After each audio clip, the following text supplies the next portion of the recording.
Here now is Chief Meteorologist Tom Sorrells with Talk to Tom. Sponsored by Greenway Dodge. Heading out for vacation or a fun outdoor event with the family? It's all fun and games until the weather takes a turn for the worse. Now there's a service that allows you to protect your purchase and get your money back if the weather goes south. This is Talk to Tom. I'm Chief Meteorologist Tom Sorrells, the meteorologist in charge here at the powerful WKMG. We'll talk more about Sensible Weather, that new company that's guaranteeing your vacations in just a bit. But first, like we always do, I'm going to start by answering some of your questions. You know, we started this whole game of answering questions live back in 2004 during Hurricane Charlie. We had not had a hurricane come through the heart of Central Florida. The eye of a hurricane had not come across Orlando since 1960. So people had questions, and the newsroom couldn't answer them. They're like, we can't give them to Tom. So they just started giving them to me live on the air. We used radar, answered your questions, and it built into what you see today. Talk to Tom, a weekly show. Thank you for helping me make that happen. Today, we're going to take our first question from our friend Tabitha Wilt. Tabitha wants to know, how do you predict the weather in Florida, and can you predict weather in other locations?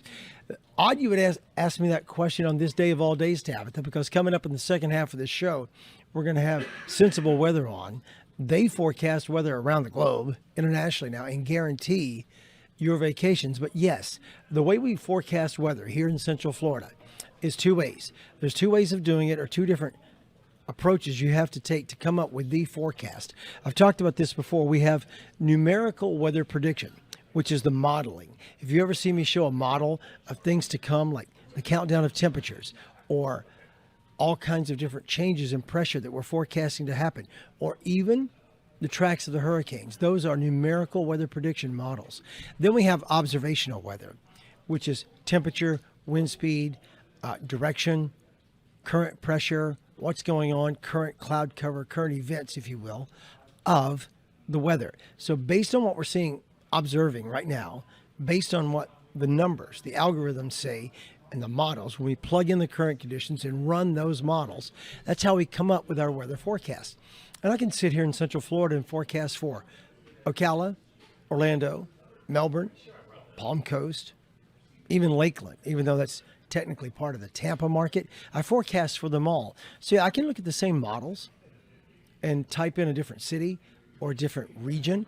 I used to do the weather every night for a radio station back in Livingston County, Michigan. Even after I'd been living here for almost 10 years, I was still doing the forecast for back in Michigan. So yeah, I can forecast at any geographic location pretty much across the country and sometimes around the world. I mean, you know, if you're taking a vacation to England, and you want to know what I think about the weather over there in the next 10 days, send me a message. I can use the modeling of the Euro, check out their current conditions, figure out what's going to happen the next week or two, try to give you an accurate forecast on whether or not you need to pack for a lot of rain, a little rain, maybe some snow, or a super European heat wave. We can certainly do it from right here at the powerful KMG. All right, our next question comes to us from our friend Pate. Pate says, do lakes in Central Florida affect advancing rainstorms? Yes, they kind of do. And it depends on the lake and it depends on the storm.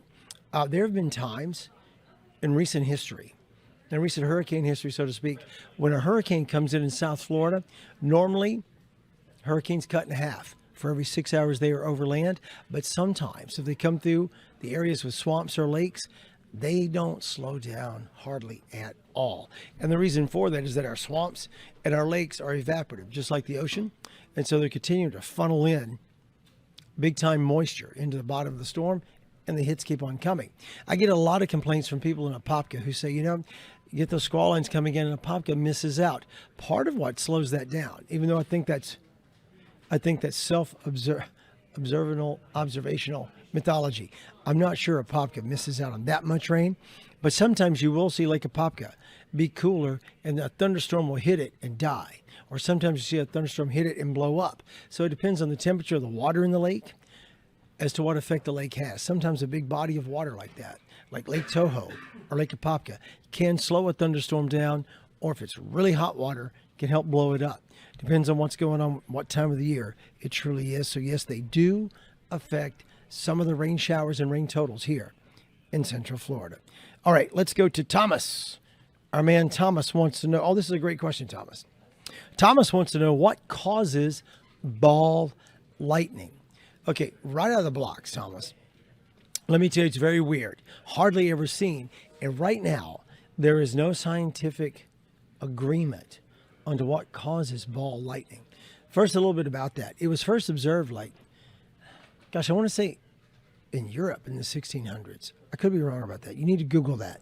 But sometime back 1630s, 1640s maybe, someone wrote a story or wrote a tale of a lightning strike and ball lightning coming in the house. And what they think, one of the big theories on this ball lightning, is that a lightning strike will strike the ground. And when it does, most especially if it's a sandy soil or there's enough silica in the soil, that boom, it will evaporate that. And it comes up as vaporized silicon. And when it does, that kind of catches the electrical charge, and it does it, and it makes it into like a ball shape. And sometimes it's globular, like a globe or a ball. Sometimes it's elongated, they say, and it kind of dances.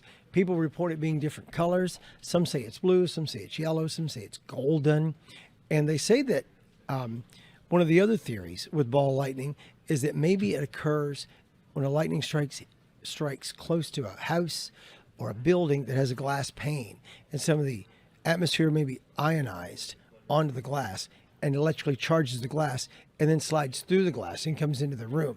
Because there have been cases reported of where ball lightning will occur and it dances right through the window. Doesn't smash the window, but can dance through it. Sometimes it'll blow the window out, sometimes it does not. Come in and dance around the room, which is crazy. Something like you would imagine you'd see on Poltergeist or some kind of crazy horror movie. But to say it does happen, does not happen often. But the general belief is that it's charged or vaporized particles from the surface of the earth that have been vaporized up in the atmosphere and are holding that electrical charge. No one knows for sure. Research is ongoing.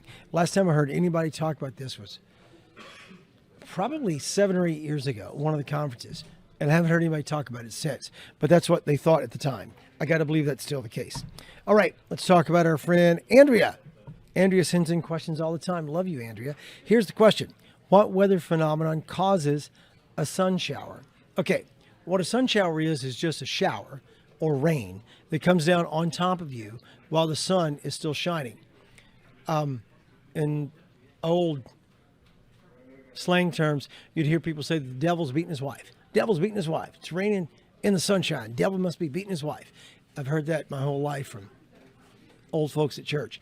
But what that means to you, and to answer your question, is that a sun shower can occur most of the time when you're underneath cloud cover that is producing a thunderstorm and it's raining on you, but the sun is low on the horizon and the sun is shining in from the side. That's one way you can get it. You're under a thunderstorm cloud or a nimbus cloud that has enough moisture in it to put out some showers, and the sun shines in from low on the horizon. Or you get a situation where there's no cloud cover above you, but the cloud is off to the east or west of you, or the north or south of you. The wind is coming from that direction. It rains, say, east of you, and the easterly wind blows the rain in away from the cloud. You're under sunshine, but rain is coming in from the east. That's one of two ways where you can get yourself a sun shower. They do happen. They just don't happen a whole lot. So thanks for the question, Andrea. I like that one too. All right. Thanks again for all of your questions. Send them to me anytime on clickorlando.com/talk to Tom. I'd love to know what you want to know about weather here in Central Florida, or about anything for that matter. And stick around to learn more about the new service that will give you your money back if the event you paid for gets rained out.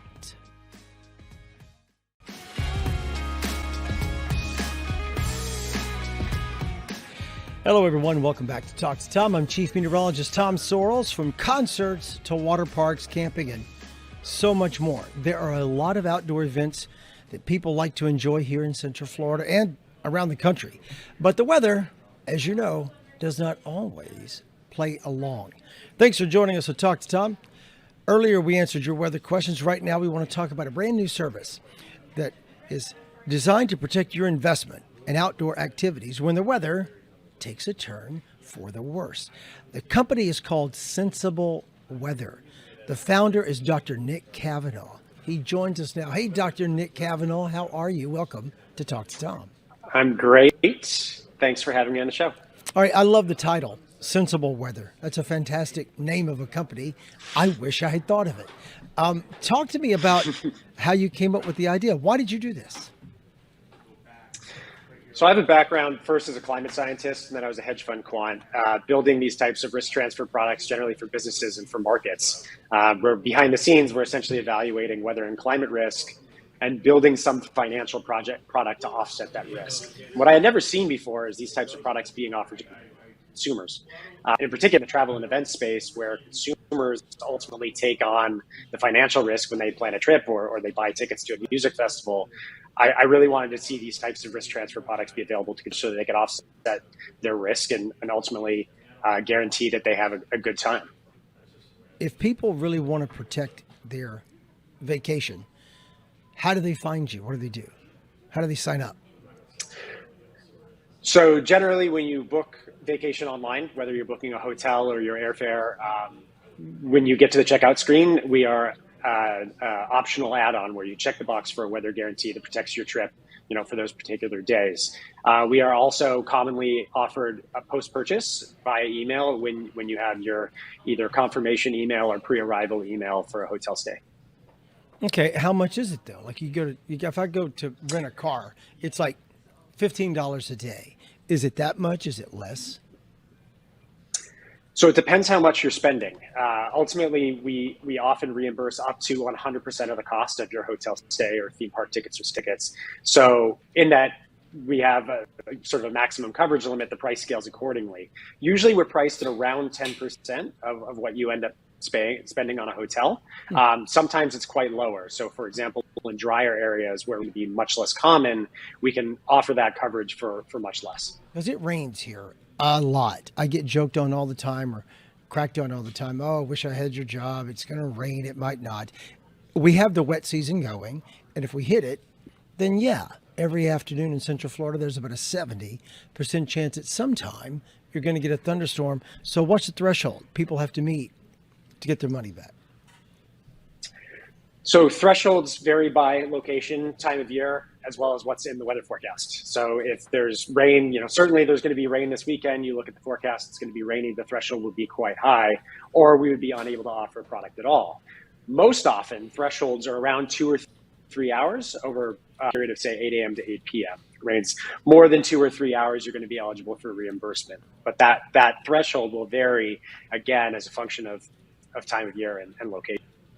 Okay, so if I go to Disney World, and I've done this before with my own kids when they were little, we'd go and it rained, we just take shelter, and then come right back out. Yep. A lot of the tourists will leave, but the locals all stayed, and we have the run of the park. So it's one of those situations that to get their money back, do they have to leave the event, or could they survive the event and the 3 hours of rain and still get reimbursed? They absolutely do not have to leave. And that's a unique thing about our product. Our product is built specifically for protecting experiences and sort of maximizing what you can get out of a given day. In fact, most often we reimburse consumers based on forecasts. So we actually say at the beginning of the day, hey, it's going to rain for at least 3 hours this afternoon. You're eligible for reimbursement. Feel free to go to that theme park. Feel free to land. Enjoy the day. When it starts raining, take shelter and then go back out in the afternoon. But to get their money back, what events and businesses are you working with? I mean, you cover what all do you do? So theme parks are one of our most active verticals by far. Particularly water parks. Rainy day, cold and wet, family and kids makes for a truly miserable experience. Other verticals that we've seen a lot of uptake in: hotels, camping, outdoor events, theme parks, boat rentals, these types of things. Anything where essentially you're outlaying money ahead of time for an experience that is outdoors that's going to get ruined by the weather that's a target partner for us. Okay, well, we love to travel here in Florida too. We stay home a lot. We do the staycation thing. But if I'm on the road, what else do you cover? Do you cover stuff in Middle Tennessee? So we have coverage in all 50 states. We do an awful lot, thousands of campgrounds across state parks as well as private campgrounds. By far our most geographically diverse vertical campgrounds in every state. We also launched internationally this summer. So we're live in UK, France, Switzerland, and Sweden, covering hotel stays, theme parks, as well as ski resorts. Okay, do you guarantee against the heat wave in Europe? Because it was hotter than blazes this summer, I heard, in Spain. Yeah, we're very close to rolling out a new heat product, and that was the heat wave. I was actually in Barcelona for that heat wave, so it was pretty comfortable and super top of mind. I think we started with rain as a company because rain is the thing that most often ruins an outdoor experience, but it appears to be closely followed by temperature. So that's something that we'll be looking to cover next. Wow, so the threshold on temperature has got to be different than the threshold on rain. Like I was in Barcelona in June, and it was awesome. And then like 6 weeks later, it was like Hades. It was blazing hot. And that's when I was there. Yeah, you're there in July, August. It was way too hot. So what's the threshold on temperature? I mean, do you have it 100 degrees Fahrenheit as your breaking point, or 95, or how do you do that? So just like rain, the coverage threshold can float, and so in hotter areas, the threshold for your temperature limit to be exceeded is going to be higher. We've seen generally that people have certain expectations in certain places. For example, if you're going to Phoenix in August, you're expecting it to be hot, but maybe you don't want it to be 120 degrees hot, but 100 degrees is fine. So we have a floating coverage deductible, just like we do for rain. That said, temperature is unique in that there are certain safety considerations, generally in the 90s-ish degrees. 98 degrees Fahrenheit is a common threshold for this is unsafe. So we're also thinking about that as well. When we build these coverages for various outdoor activities like theme parks, at a certain level, we want to be offering coverage because we want people to get out of it. No longer just an experiential product; it's truly a safety product as well. Okay. Hey, Nick, talk to me real quick about the modeling, because people yell at me all the time on 5-day forecast, 7-day forecast. I try to make them understand that 7 to 10-day forecasts have a lot of variables in them. So you're bound to be using long-range models. Tell me, as a meteorologist, what models are you using to run sensible? Yeah, so for forecast inside of 2 weeks, we use a technique called ensemble casting, where weather models are run in sort of a Monte Carlo fashion, where you can probabilistically sample outcomes. This allows us to say, hey, for a given weather guarantee that we're looking to write 5 days out, we can say there's a 13% chance of paying out. Generally within the US, the model that we use is the GFS Ensemble. Outside of the US, we're using models from the CMWF. On the claims side of the world, when it comes to you're having that experience in real time, we use various global analyses as well as regional analyses like the HER forecast, best radar precipitation. Okay, last question real quick. Where can people go if they want to learn more about you? Sensibleweather.com. Wow, you bought the URL. Of course you did. All right, thank you for joining us today. That is Dr. Nick Cavanaugh with Sensible Weather.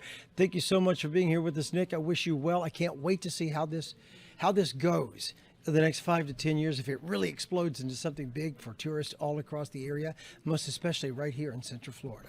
And thank you at home for watching. If you want to get in on the action wherever you are, you can send us a question at clickorlando.com/talk to Tom, or just watch us anytime here on the powerful KMG, or download us anytime, 365 days a year on News 6 Plus. And while you're on News 6 Plus, make sure to check out all the other episodes of Talk to Tom, like this one about sea turtles, this one about how natural burials are saving the planet, and check out this one about how sharks can predict hurricanes. They basically detect the fall in barometric pressure that is transmitted down through the water column when they get out of shallow areas, knowing that a storm is about to turn their habitat upside down. In this episode, about how our very own Candace Campos lost her home to a hurricane when she was just a child.